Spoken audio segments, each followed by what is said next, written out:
Hello and welcome to a speedrun commentary. This is Touhou 16 Hidden Star in 4 Seasons, a game that I have done a speedrun commentary of before. However, I've learned some new tricks, so I'm going to be showing those off in this video.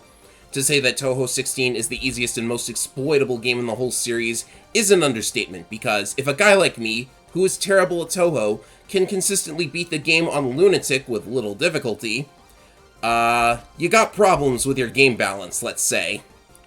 Not that I can consistently speedrun this game on Lunatic difficulty. It is very tough to get a good time, but I find ways.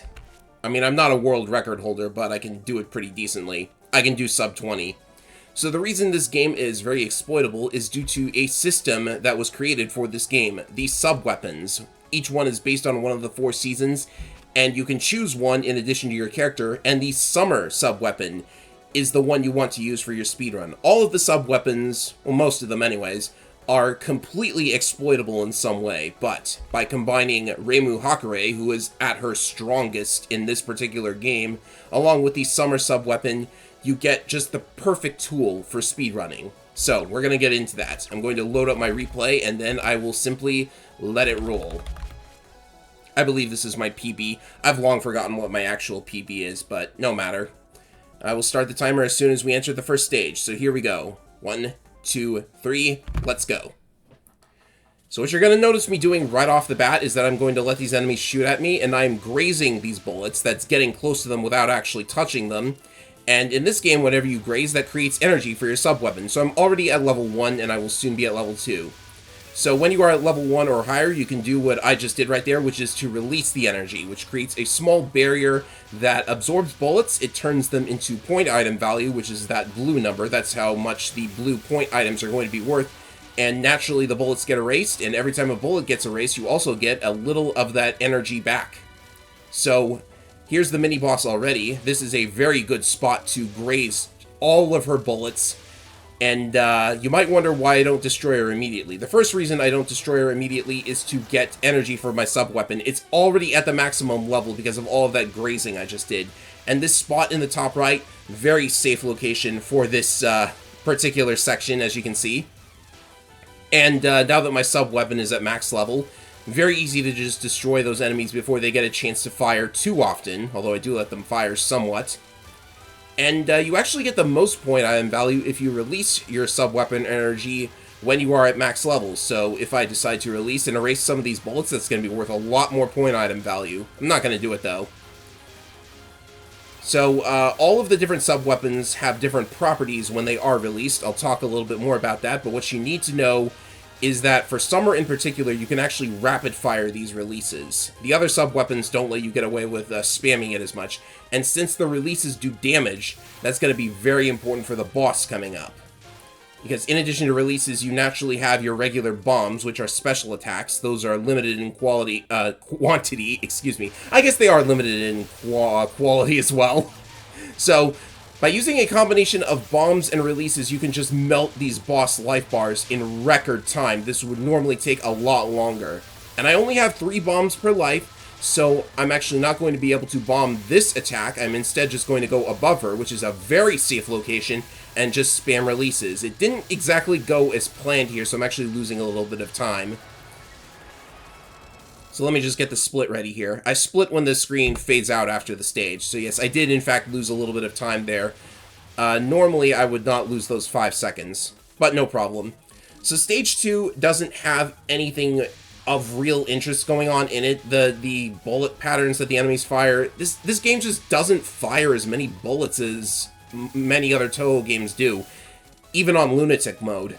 So I'm going to talk about the sub-weapons in particular. So the Summer sub-weapon can be rapid-fired, as mentioned. That is a property exclusive to the Summer sub-weapon. The other ones, they use up all of your sub-weapon energy at once, but they all get powered up based on however much energy you had. So for instance, the Winter sub-weapon, is when you release it, the barrier is always the same size, but it stays in place, and for longer periods of time if you released a lot of energy at once. Spring only lasts for a short amount of time, but it will cover a larger amount of the screen if you released a lot of energy with it. And Fall is just like Winter. The duration is what increases with more energy, but the fall sub-weapon stays with the player as they move around, and that was very quickly discovered to be exploitable because since erasing a bullet gives you some of your energy back, what people do with the autumn sub-weapon is that they erase lots of bullets, and then by the time the sub-weapon release has worn off, they're already ready for another release. They're already at level 1. And you can see that I got an extra life there through score. This game gives you extra lives through score, and you get a lot of them. So, this game just overloads you with resources. And that death, by the way, that was totally intentional.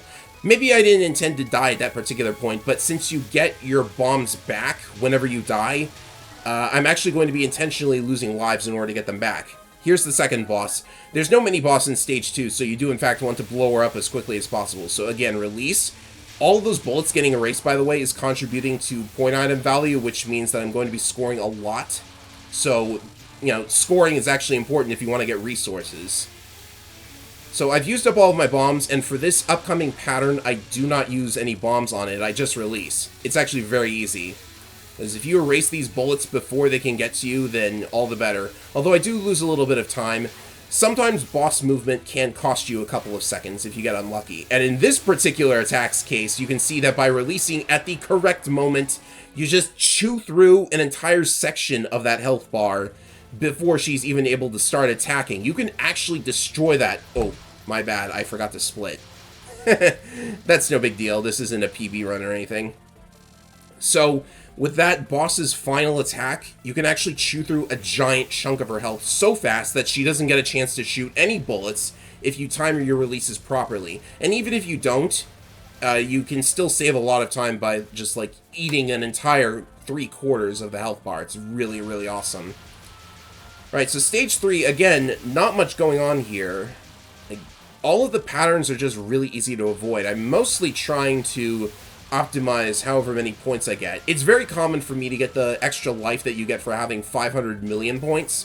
There's another one at 1 billion points, but I rarely get there. I'm not that good at scoring in Touhou 16. I should probably, like, find a route for it, I guess. So, again, before the boss of the stage comes up, I'm going to intentionally lose a life. And the bomb that I've got right now is going to go towards the mini-boss.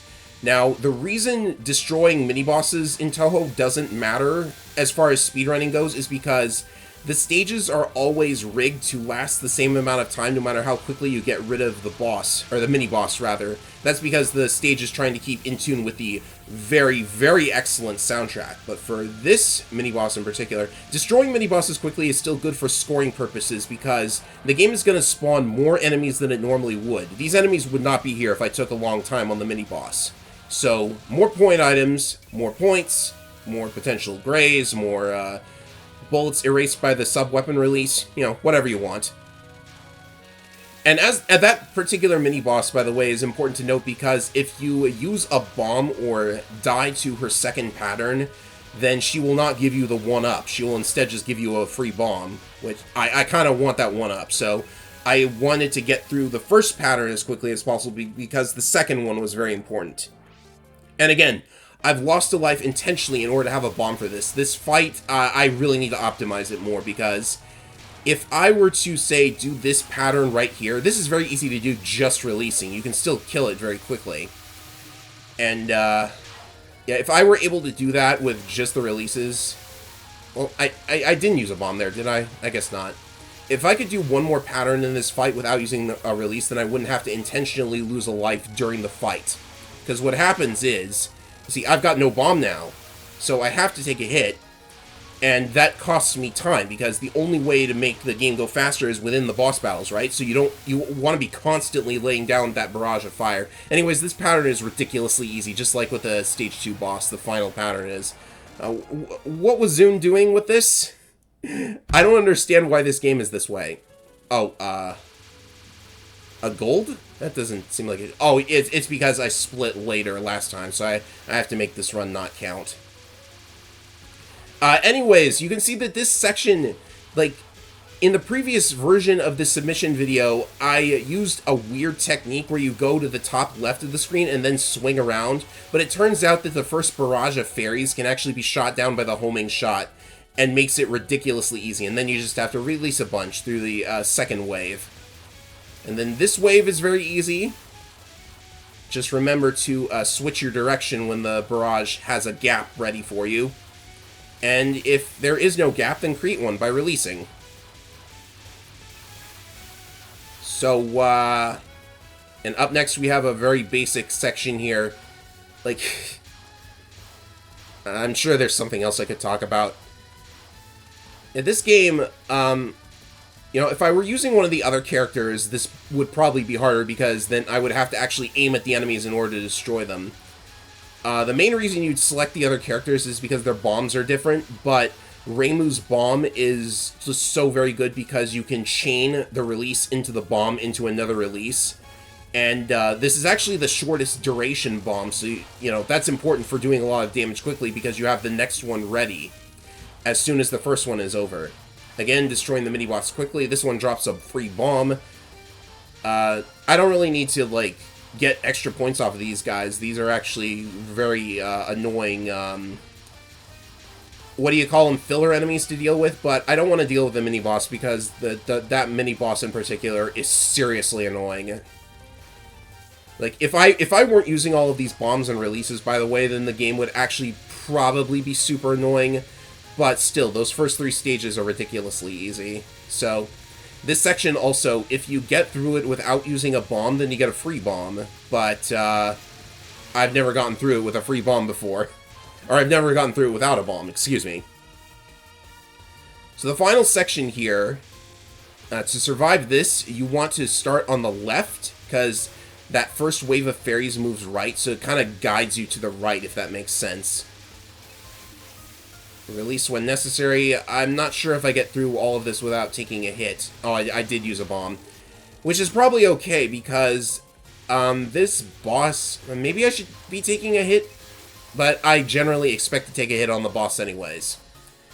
This boss of Stage 4 is one of the most broken bosses I've ever seen. The ideal strategy here is to sit on her head and release onto her face, and I probably could have worded that better. But you can see that there's a very easy safe spot just, like, right above her. And then for the first spell card, which is the named boss patterns, I should have mentioned that, again, just release over and over. Starting from this pattern, however, she starts moving, so that's very difficult to do without, like, using a bomb or something. And I probably could have gotten through that without using a bomb. If I get through that without using a bomb, or close to getting through it without using a bomb, then I actually don't have to take any additional extra deaths, because this pattern, you definitely want to use a bomb here. And she's got another pattern coming up where I just use a bomb. It appears that if you use a bomb, you do not get a bomb fragment, and 5 of those get you a free bomb, so... But for this pattern, this final pattern, it's totally alright to not have a bomb, because it's very, very easy. Just release to erase the bullets, and she goes down. So sad. Alright, Stage 5. This is where things get very, very tricky. The game finally has some semblance of difficulty. But for this opening section, you know, releasing is still really good here. By the way, did I mention that releasing automatically collects all the items and gives you the maximum possible value for the blue point items? Yeah, that means you almost never miss out on points from blue items when you are using the summer sub-weapon. That's just another use of it. You could activate it to just collect all the items. So I'm a bit low on sub-weapon energy. I've only got 1 level right now. But that's fine. This is a section where I typically use a bomb if I run out of sub-weapon ammo. So the tricky part of this, Stage 5 is going to have the most difficult boss in the game, actually. And there's a reason for it. We'll get to it. So we have a laser section. I'm out of bombs, so losing a life here doesn't sting as much. You can, in fact, like, lose lives while still having bombs in your inventory, and that's, like, really annoying because it's like, oh, I wasted bombs. I didn't get to use them, and like, you always go to 3 whenever you lose a life. So, like, it feels like you're wasting a bomb. Alright, the mini-boss, again, seriously annoying. I don't want to deal with her, so just get rid of her. She always drops her 1-up. Like, you don't have to do anything crazy in order to get it. And the filler enemies are these lasers, which actually does contribute quite a lot of point item value if you have like your max level sub-weapon ready to release them. By the way, did I mention that whenever you use a bomb, it turns every bullet that it touches into more sub-weapon ammo, so all of that bombing might not seem like the most optimal thing in the world when I could just use the release over and over, but sometimes it's safe to spam releases, sometimes it's not, and if it's not, I'm more than happy to get my sub-weapon level up by using the bomb to turn the bullets into energy. Last section of the stage here. And, you know, not much to say about it. Again, the homing shot is just ridiculously good here. If I were any other character, then they would not have a homing shot, and I probably couldn't control where all these bullets are going. Another intentional life lost in order to get my bombs back, and unfortunately, this is one boss where I probably have to lose a life at some point, regardless, because you can see that there's two of them. Whenever there are two bosses, you only need to deplete the health bar of one of them for it to count. And in this particular fight, whichever of the two bosses that you defeat, that will actually change what attack they use. But the most annoying thing is that your bomb can sometimes home in on the other boss when you're trying to focus on one of them. Also, I don't know for sure if there's any difference between choosing to fight one boss or the other. Like, I think one of them might have, like, a slim amount of less health. But I don't know for sure. But for some of their attacks, it's really easy to just defeat them using only releases. Like if you do this, for example. Just erase the bullets around you, and there you go. Now, I should be able to get through the rest of the fight without losing another life. I've got two bombs. But you can see, if they go close together, then that's actually really annoying because your bomb can, like, damage one of them without hitting the one you were trying to hit. So maybe it's better to pick a direction or something like that.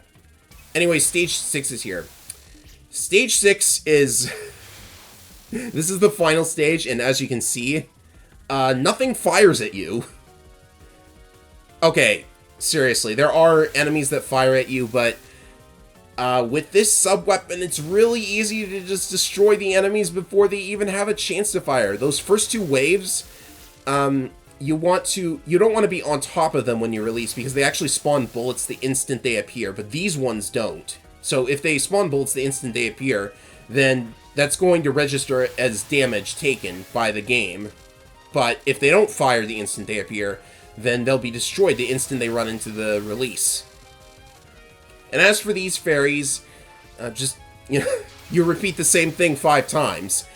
You wait a little while for them to start firing, then you drop a release, and that probably gets through all of their bullets while also adding to your point item value. It's, Zune, you might want to, like, maybe backport some of those fairies from, I don't know, one of the previous games. Touhou games were ridiculously difficult when they started with the Windows games, and, now we're here in Touhou 16. Okay, in all honesty, these games would be very difficult if it weren't for the release system, but what can I say? Now for my least favorite character in the whole franchise. Or is she second least? I'll figure it out later. All of her patterns are very easy to trivialize through releases. Especially with the summer sub-weapon. The fall sub-weapon would also be very overpowered here, but these just look like they were tailor-made in order to, yeah, I have to take an intentional hit there in order to get my bombs back. But, I mean, look at these patterns. They basically just fill me up to level 6 through the bomb, and then I can just, like, spam my release on them. You know, this character is said to be very weak to the summer element in particular, like in lore, something like that. I don't know, Touhou lore, whatever. So this all probably looks really easy. This is the only difficult pattern. But the thing is, in order to... I guess Zune must have found out that this boss was ridiculously easy, so he had to do something in order to make her actually challenging, right? So he had to, like, put all of the challenge into the final pattern. And the way he did this is the most annoying thing ever, because the final pattern, first of all, with a correctly timed release, you can actually chew through a chunk of its health, like with the Stage 2 boss. You're going to see that coming up. But what this final boss does, this final pattern, it takes away your sub-weapon, all of your energy, all of your release potential, and it also takes away all of your power, all of your power items as well. Normally you don't have to worry about power items because it's very easy to stay at 4.0 power, but now I just have this, like, pea shooter to work with. And I have to avoid all of this, and I have to stay lined up with her because I lost the homing shot. She took it away. So this is the most awful, like, thing in the game. And even pro players hate this pattern. This isn't the worst pattern in the game, but it is pretty high up there on lunatic mode. So the reason this is awful is because you can't even damage her with bombs. You still have bombs, so survivability is not a problem. But for speedrunning, the issue is, every time you take a hit or have to use a bomb, she doesn't take damage from bombs. And if you take a hit, then you're just not firing.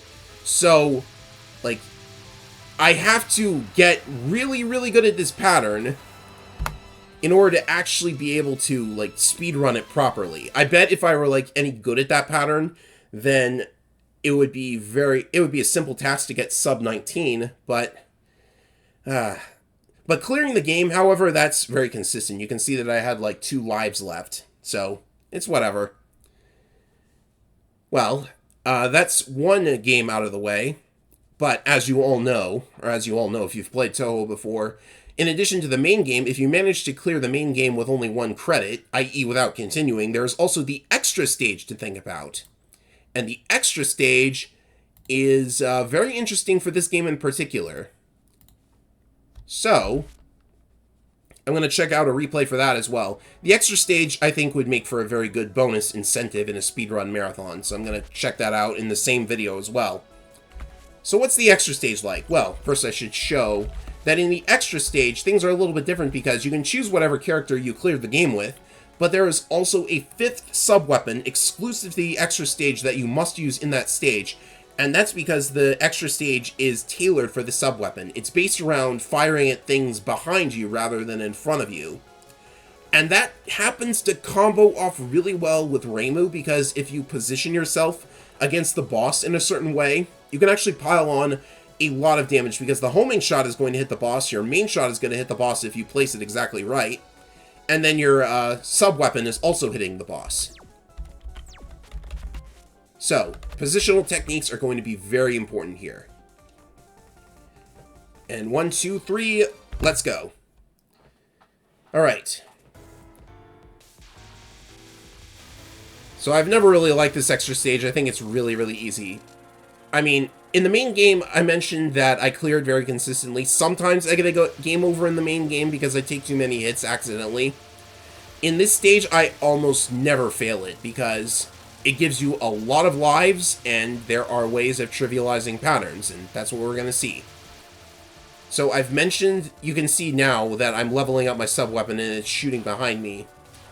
The release barrier that gets created, like with the summer sub-weapon, it only releases 1 level at a time. So it's going to be exactly the same every time I release it, and it actually does sink below you after you release it, and that will, it does everything that the summer sub-weapon does, but it can do a lot more damage if you're sitting above bosses and such. It's also a very short stage, I gotta say, less than 10 minutes. So here comes the mini-boss. It's these two again. Like before, you only need to defeat one of them in order for it to count. So, like with the Stage 4 boss, sit on their heads and spam release. Or maybe don't spam release. See, that was ridiculous. I only needed 5 seconds for that pattern. Here comes pattern number 2. What are we going to do here? Oh, the same thing. You can see that I've positioned myself such that all of my shots are hitting them. And other characters can do this too, by the way.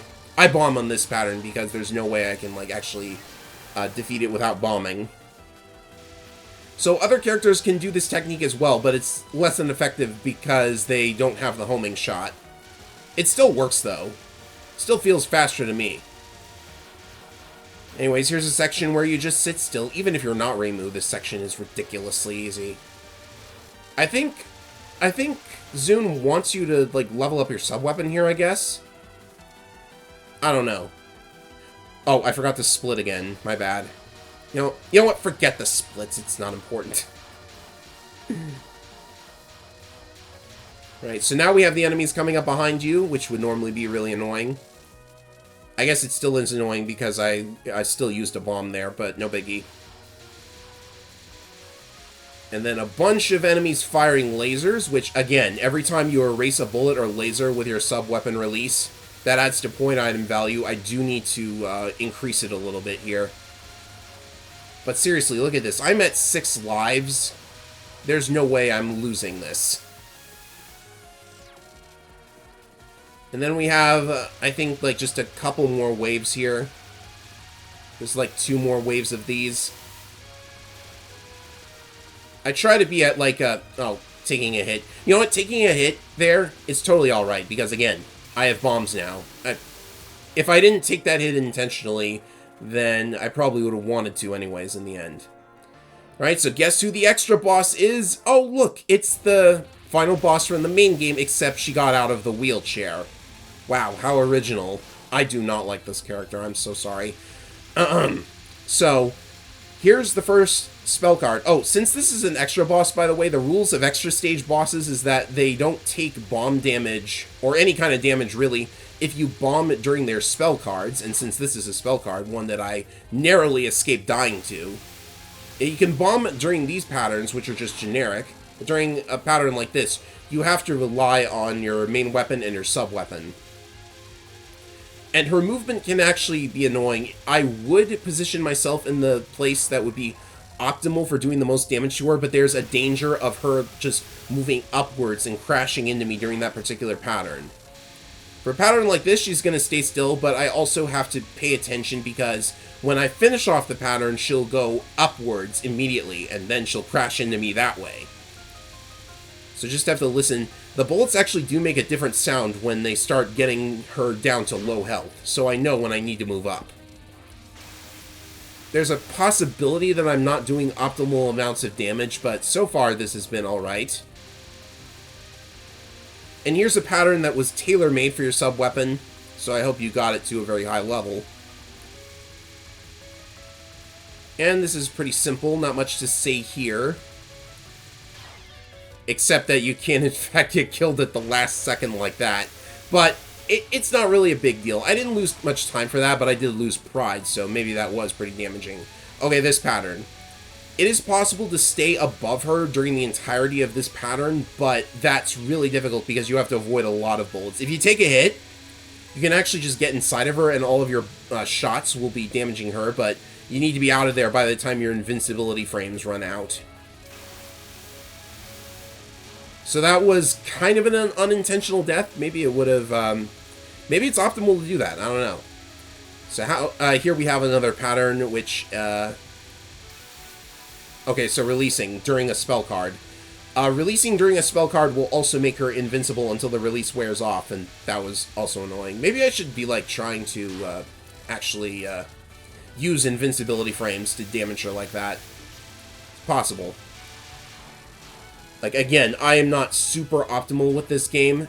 This pattern in particular, the optimal thing to do would be to stay above her, as I have been doing, but this is a ridiculously difficult pattern to do that in. These lasers are weird. They don't aim directly at you. They're based on the angle between you and the boss. So, you can be caught off guard, but managed it just fine. I mean, at least I didn't take a hit and lose time for that. Alright, so I've gotten all of the extra lives that I can get through points, and I think I messed up this particular pattern, but again, it's a really easy one because she doesn't move up and down, so her movements are very... Yeah, I don't know how I got hit there. I'm fairly certain I pressed the button to release and erase those bullets. And here we have a glitch.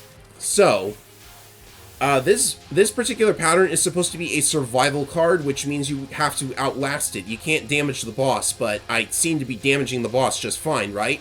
Well, what happens is if you bomb or release during this pattern, the game forgets to make her invincible again. And that happened again with the Touhou 17 extra boss, so who knows what Zune was thinking. So for this pattern, I, like, very briefly before this attempt, I learned that if you bomb before this spell card activates, the game will forget to make her invincible to your bombs, and you can damage her a little bit that way. I don't really know how much time that saves. apparently if you get the timing down, it can save quite a lot of time.